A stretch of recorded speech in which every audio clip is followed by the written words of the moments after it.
Gloria a Dios porque Cristo resucitó. Amén. Él vive para siempre. Dice Hebreos 7:24, y me encanta esta cita. Hebreos 7:24 está en la pantalla. Dice, Jesús vive ¿para cuánto tiempo? Para siempre. Su sacerdocio dura ¿para cuánto? Para siempre. Por eso puede salvar una vez y para siempre a los que vienen a Dios por medio de Él. ¿De quién? Cristo Jesús, quien vive para siempre, a fin de ¿qué cosa? Interceder con Dios a favor de ellos, de nosotros, hermanos.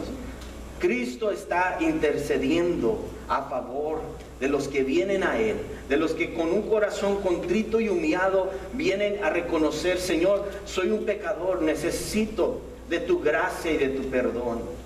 Los domingos hemos estado viendo por varias semanas, incluso meses ya, Romanos capítulo 8.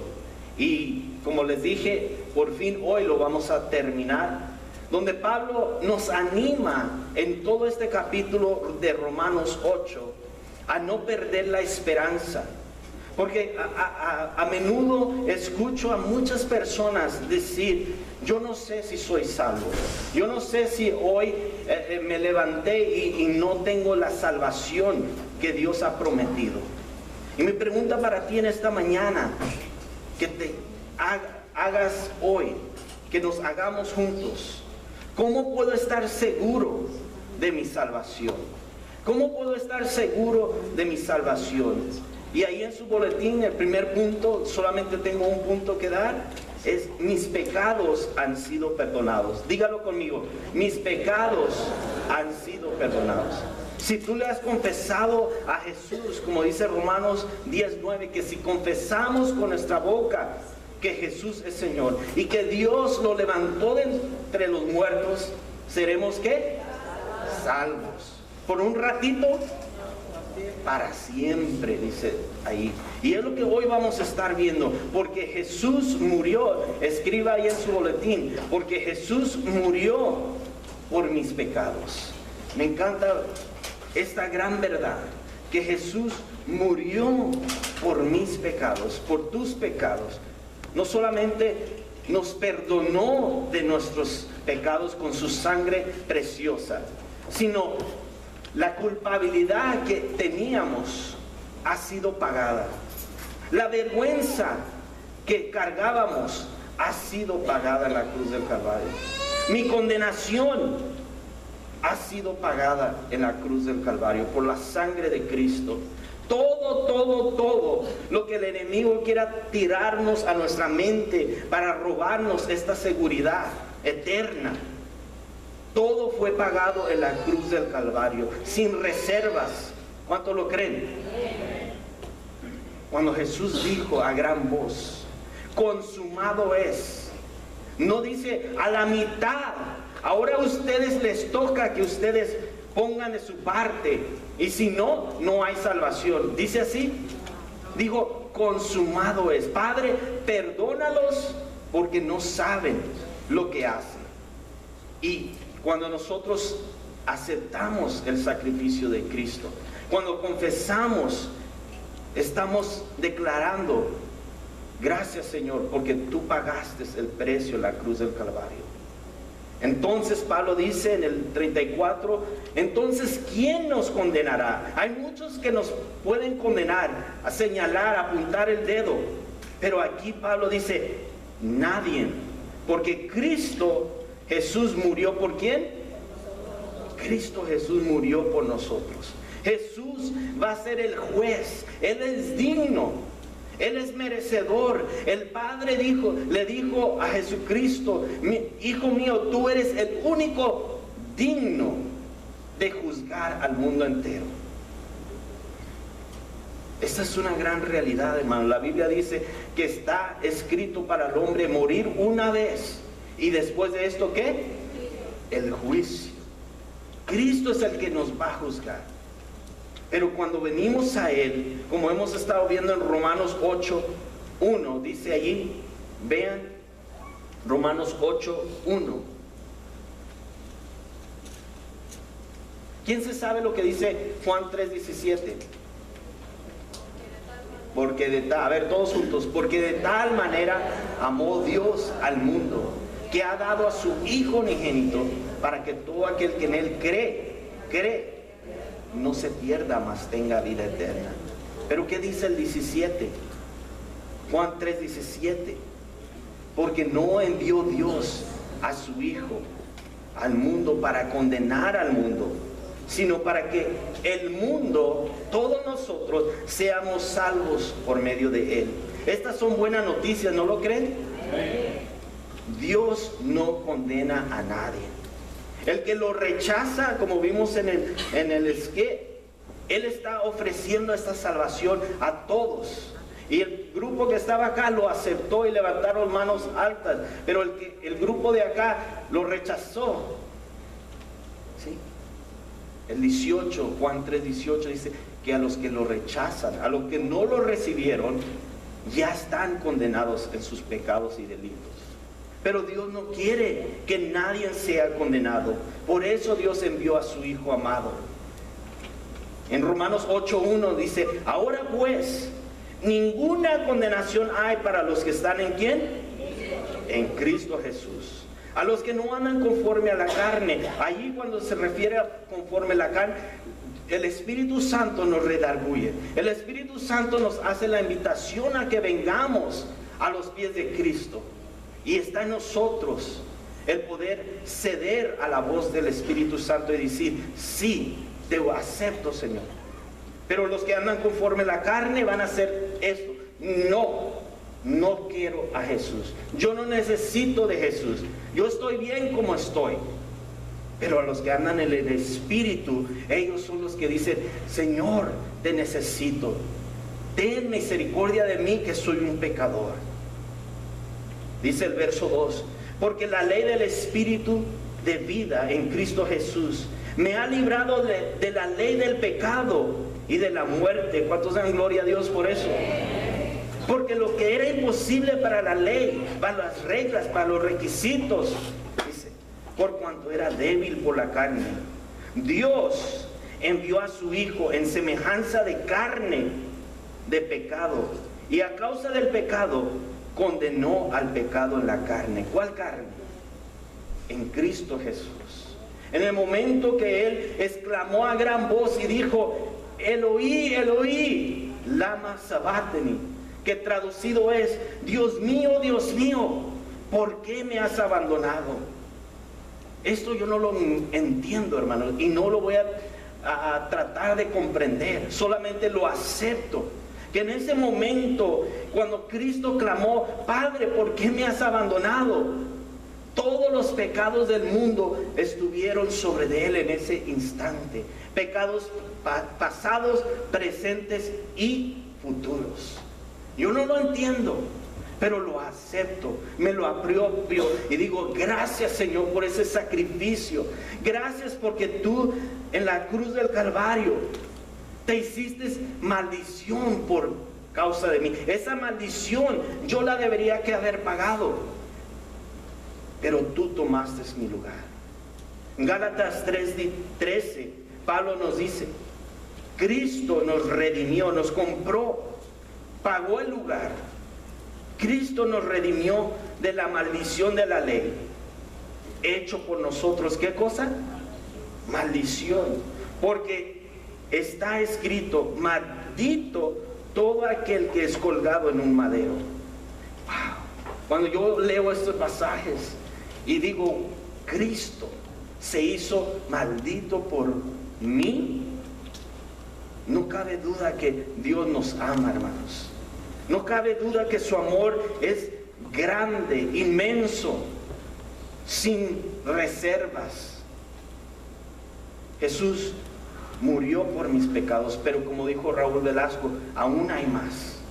Aún hay más. ¿Cómo puedo estar seguro de mi salvación? Porque Jesús resucitó de entre los muertos. Ponga ahí en su boletín, porque Jesús resucitó de entre los muertos. Cuando la piedra fue removida, no fue para que Jesús saliera, fue para que las mujeres, y esto lo vimos en el servicio de la mañana, para que las mujeres pudieran ver, aceptar esa invitación de venir a ver que Cristo había resucitado. Romanos 4:25 nos dice, Él, hablando de Jesús, fue entregado a muerte por causa de nuestros pecados. ¿Y qué cosa? Resucitó para hacernos justos a los ojos de Dios. Esto, hermanos, se llama justificación. Como si nunca jamás hubiéramos pecado. Y cuando como cristianos apropiamos estos versos a nuestras vidas, no vamos a andar titubeando, no vamos a andar con inseguridades. Vamos a decir, Cristo resucitó para hacernos justos ante los ojos de Dios. Muchos creen que Jesús fue un buen maestro, y sí lo fue. Fue un profeta, y lo fue. Fue evangelista, y muy buen evangelista. Fue misionero, fue pastor, el pastor de pastores, el que puso la vida por sus ovejas. Pero la realidad es que Cristo es mucho más que todos estos títulos que nosotros podamos dar. La resurrección lo comprueba. Jesús dijo en varias ocasiones, parafraseando, en los evangelios, Él dijo, yo soy Dios. Yo soy el Hijo de Dios. Al decir yo soy el Hijo de Dios, por eso los fariseos lo querían matar, porque se estaba igualando al Padre. Y a sus discípulos les dijo en varias ocasiones, yo voy a morir en la cruz, pero al tercer día voy a resucitar de entre los muertos. Y esto, hermanos, sucedió. Parafraseando estas palabras de Jesús, es como si Jesús hubiera dicho, si yo no resucito de entre los muertos, yo no soy Dios. Es lo que Jesús estaba diciendo. Pero porque soy Dios, yo cumplo mi palabra. Yo voy a resucitar de entre los muertos. ¿Cuántos dan gloria a Dios por eso? Es un servicio de celebración, hermano. Para gozarnos, para gritar, como decíamos en la mañana, gritar a los cuatro vientos, Cristo vive, Cristo resucitó. La piedra fue removida. Las mujeres fueron de madrugada al sepulcro y el ángel les dijo, vayan y díganle a sus discípulos. Y ellas obedecieron. Dice que iban atemorizadas, pero a la misma vez alegres, contentas. Y cuando llegaron a dar las buenas nuevas, las noticias, el primerito que corrió a ver si era cierto fue Pedrito. Pedro, el que lo había negado 3 veces. El que dijo, Señor, todos los demás te van a negar, pero jamás yo te negaré. ¿Y qué pasó cuando cantó el gallo? 3 veces lo negó. Pero él corrió con esa desesperación al sepulcro y dijo, voy a ver qué pasó con mi maestro, con mi amigo, con mi Señor. La historia de Pedro me encanta, hermanos. Yo me puedo relacionar con Pedro. Pero después de haber visto que Cristo verdaderamente había resucitado, y que cuando estaba desanimado porque no lo encontraba, y Jesús dice que se desanimó y se fue a pescar, y los otros le dijeron, vamos contigo a pescar, y toda la noche no pescaron absolutamente nada. Y de madrugada, temprano, Jesús le dice, muchachos, amigos, queridos amigos, hijitos, con cariño, ¿han pescado algo? Y Juan dice, no hemos pescado absolutamente nada. Y Juan le dice al discípulo, a Pedro, oye, ¿será verdaderamente Jesús el que nos está hablando? Y Pedro no pierde la oportunidad. Dice que se quita la bata y se mete al agua y va nadando hasta donde estaba Jesús, y allí con una mirada de misericordia, de amor, Jesús ya tenía el desayuno preparado, y lo mira y le dice, Pedro, ¿me amas? Señor, tú sabes que yo te amo. 3 veces le dijo, Pedro, ¿me amas? Señor, tú lo sabes todo. Dice, apacienta mis ovejas, cuida mis ovejas, aliméntalas. Y este hombre que había negado a Jesús 3 veces, cuando dice la historia que cuando llegó a ser el primer o uno de los mártires de la iglesia, él dijo, yo no soy digno de morir como mi Jesús. A mí crucifíquenme al revés. Y mi suegrita me reta en veces cuando comparto la palabra, y me gusta que me hagan preguntas. Y ella me dice, Moisés, ¿dónde dice la Biblia que Pedro murió al revés? Y le digo, suegrita, la Biblia no lo dice, pero los historiadores, los que han escrito historia, cuentan que así sucedió. Pedro, aquel que lo había negado, dijo, yo no soy digno de morir como mi Señor. A mí crucifíquenme al revés. Ese hombre pudo ver con sus propios ojos a Cristo crucificado, resucitado de entre los muertos. Y me gusta lo que un pastor llamado R.E. Torrey, un gran evangelista, un gran escritor de muchos libros, este hombre dijo estas palabras y son muy ciertas. Pongan mucha atención. Al mirar la cruz de Jesús, reconozco que el precio de mis pecados ya fue pagado. Al mirar la tumba vacía, sé que mi Señor, ¿qué cosa? Resucitó y ascendió al cielo y fue aceptado como sacrificio vivo. Ya no queda ningún pecado en mí. No importa qué tan grave fue mi pecado.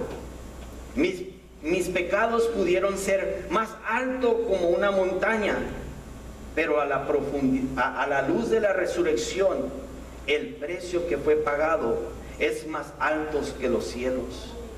Mis pecados pudieron ser más profundos que el océano, pero a la luz de la resurrección, el precio que fue pagado es más profundo que la eternidad.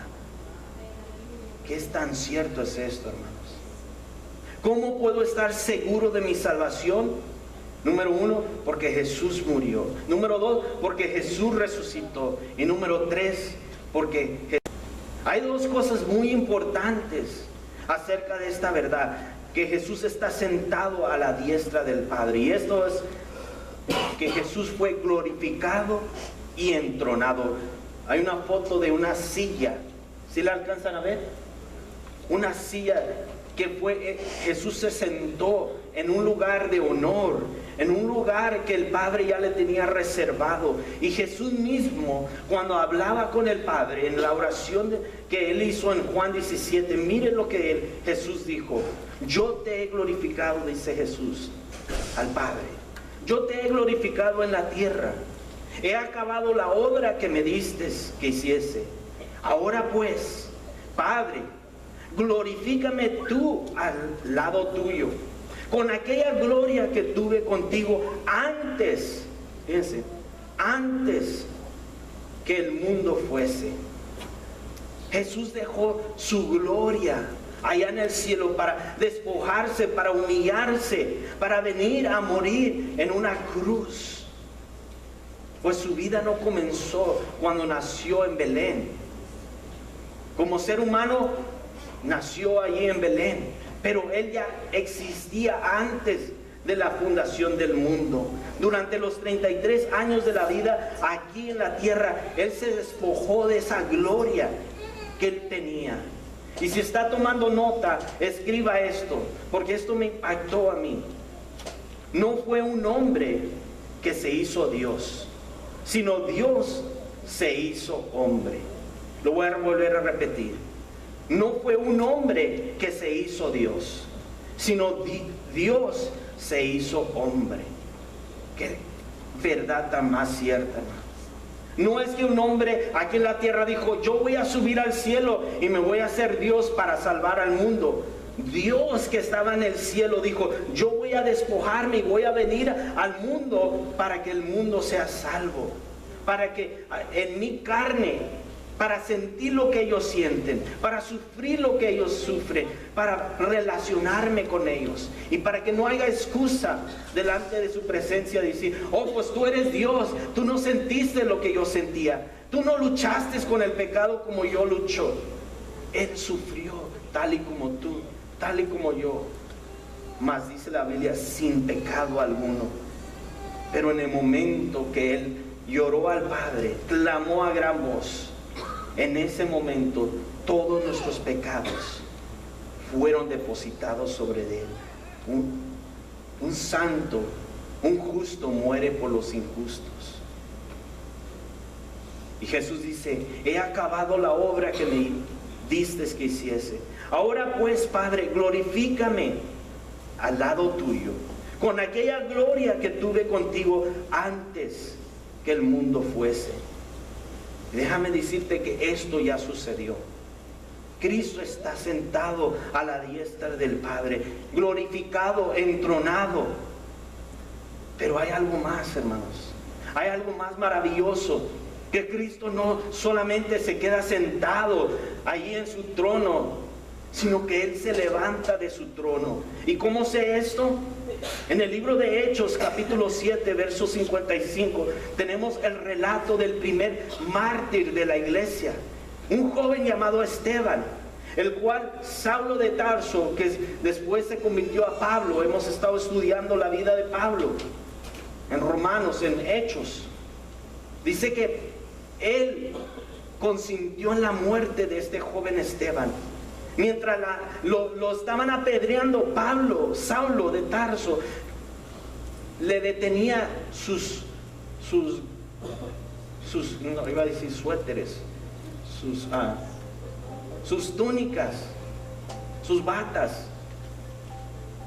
Y este joven dijo algo muy cierto en Juan 7, 55. Dice, pero Esteban, lleno del Espíritu Santo, fijó la mirada en el cielo y dijo, veo la gloria de Dios y veo a Jesús, ¿cómo? Y veo a Jesús de pie en el lugar de honor a la derecha de Dios. Y les dijo, miren, veo los cielos abiertos y al Hijo del Hombre, ¿cómo? De pie en el lugar de honor a la derecha de Dios. ¿Por qué dice que estaba de pie si acabamos de decir que Jesús está sentado a la derecha del Padre, a la diestra del Padre? Yo creo en lo personal que cada vez que un hijo de Dios es recibido en gloria, Cristo se levanta para recibirlo y decirle, buen siervo fiel, en lo poco fuiste fiel, en lo mucho te pondré, entra en el gozo de tu Señor. Para recibir a Esteban, estaba a punto de entrar en la gloria y Jesús se puso de pie y Esteban lo podía ver. Qué maravilloso es esto, ¿no lo creen? Pero lo más importante del hecho de que Jesús está sentado a la diestra del Padre implica que la obra de mi salvación está completa, no a medias. Cuando Él dijo, consumado es, lo que Dios hace, lo hace perfecto. Amén. Jesús, se puede decir, estaba descansando de su obra redentora. Así como cuando Jesús hizo la creación en 6 días y el 7º día dijo que Él descansó. De la misma manera dice, he cumplido la obra redentora. Ahora me voy a sentar en el lugar que Dios, mi Padre me ha destinado. Un dato muy interesante cuando estudiamos el Antiguo Testamento es que en el templo judío no existía, no había sillas ni había bancas como las tenemos hoy. En el templo judío no había sillas, no había bancas. ¿Cómo lo sé? El sacerdote, el sumo sacerdote y los que trabajaban en el templo trabajaban arduamente 24 horas al día, se turnaban porque el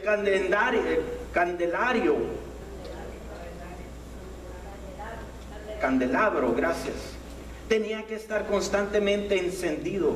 Cuando el aceite se bajaba, ellos tenían que rellenarlo. Cuando se tenía que hacer sacrificio constantemente, ellos no estaban sentados, sino que estaban de pie. Y mire lo que dice Hebreos, está en la pantalla, Hebreos 10:11.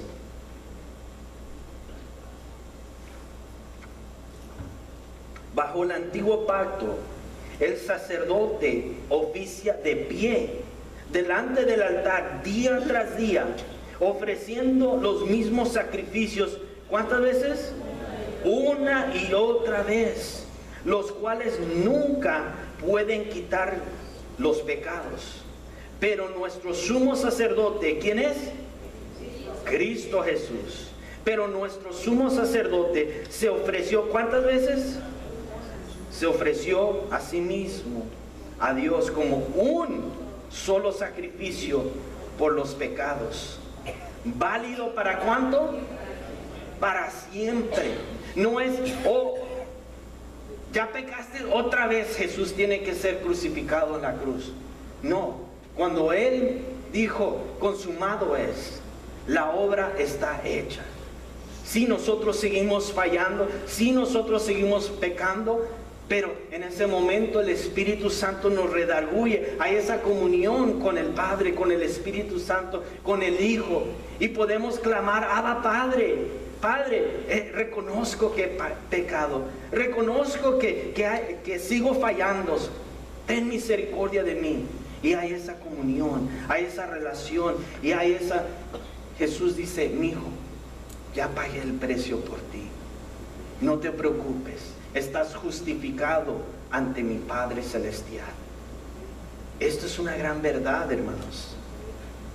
El enemigo de nuestras almas nos quiere perturbar.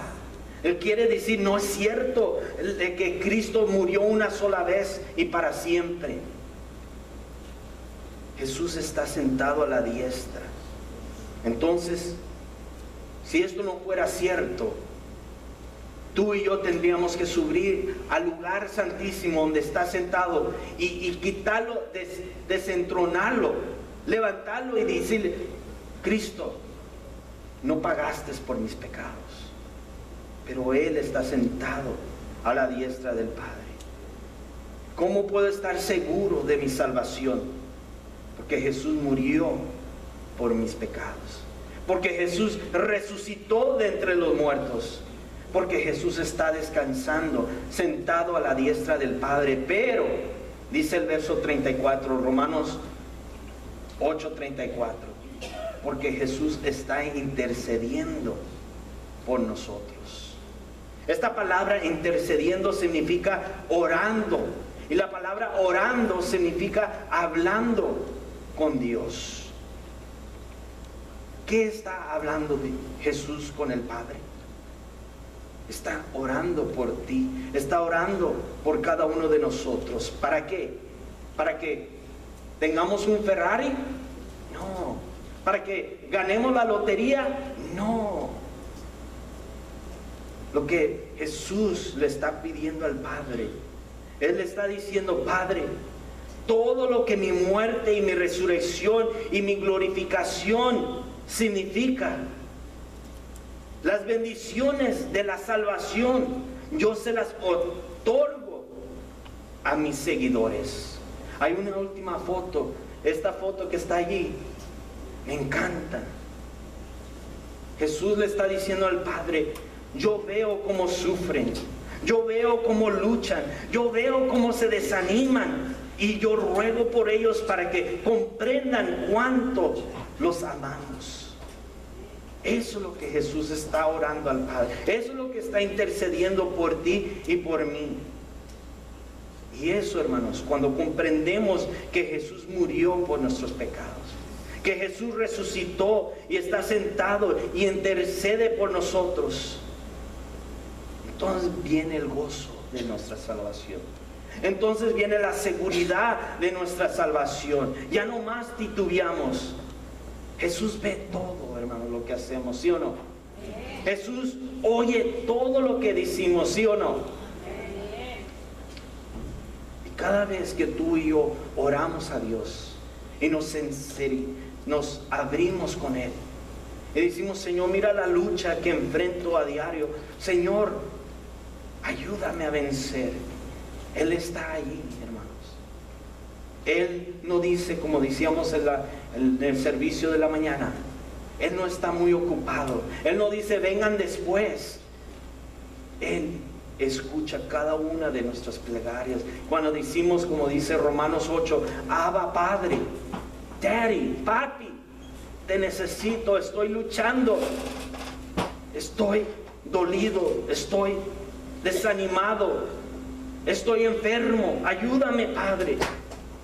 Y por esto, hermanos, porque Cristo resucitó de entre los muertos, podemos estar seguros de nuestra salvación.